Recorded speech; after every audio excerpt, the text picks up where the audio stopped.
Hello అండి, నంగలీస్ మన ఇంటి రుచులకి స్వాగతం. ఈరోజు బ్రెడ్ తోటి కొంచెం డిఫరెంట్ టేస్ట్ వచ్చి బ్రెడ్ పుడ్డింగ్ ఎలా తయారు చేసుకోవాలో చూసేద్దాం. 7 నుంచి 8 బ్రెడ్ స్లైసెస్ తీసుకొని ఈ విధంగా చివరిలో అంచులు కట్ చేసుకోవాలి. బ్రెడ్ పీసెస్ని ట్రయాంగిల్ షేప్లోకి కట్ చేసుకోవాలి. మీకు నచ్చిన డ్రై ఫ్రూట్స్, కాజు, బాదాం, పిస్తా తీసుకొని ఈ విధంగా చిన్న చిన్న ముక్కలుగా కట్ చేసి పెట్టుకోవాలి. ఒక పానల్లోకి కొద్దిగా బటర్ అలాగే నూనె వేసుకొని వేడి చేసుకోవాలి.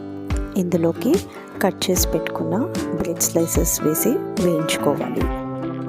చిన్న మంట పైన పెట్టి 2 వైపులా మాడకుండా గోల్డెన్ బ్రౌన్ కలర్ వచ్చేంత వరకు వేయించుకోవాలి. ఇదే విధంగా మిగిలిన బ్రెడ్ స్లైసెస్ని కూడా వేయించుకొని ఒక ప్లేట్లోకి తీసి పెట్టుకోవాలి. ఒక ప్యాన్ పెట్టుకొని చిన్న గ్లాసు నీళ్ళు పోసుకొని అందులోకి 1 చెంచా పంచదార వేసుకొని కరగనివ్వాలి. పంచదార కరిగిన తర్వాత ఇందులో మనం ముందుగా వేయించి పెట్టుకున్న బ్రెడ్ స్లైసెస్ని వేసి వెంటనే తీసేసుకోవాలి.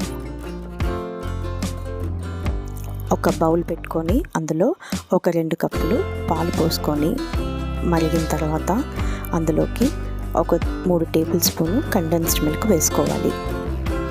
చిటికెడు కుంకుమ పువ్వు, 1 టేబుల్ స్పూను ఇలాచీ పొడి వేసుకొని పాలు ఒక 5 నుంచి 10 నిమిషాలు మరగనివ్వాలి. 10 నిమిషాల తర్వాత స్టవ్ ఆఫ్ చేసుకోవాలి. ఒక ప్లేట్ తీసుకొని మనం ముందుగా వేయించి పెట్టుకున్న బ్రెడ్ స్లైసెస్ని ప్లేస్ చేసుకోవాలి. దీనిపైన మనం ప్రిపేర్ చేసి పెట్టుకున్న కండెన్స్డ్ మిల్క్ వేసుకోవాలి. అలాగే డ్రై ఫ్రూట్స్ తోటి గార్నిష్ చేసుకుంటే ఎంతో టేస్టీగా ఉండే బ్రెడ్ పుడ్డింగ్ రెడీ అయిపోయినట్టే. చాలా ఈజీగా చేసుకునే ఈ డిష్ మీరు కూడా ట్రై చేస్తారు కదూ, మీరే అంటారు అద్భుతః అని. వీడియో నచ్చినట్టయితే ప్లీజ్ లైక్ చేయండి, షేర్ చేయండి, అలాగే మన ఛానల్ని సబ్స్క్రైబ్ చేసుకోండి. Thank you for watching.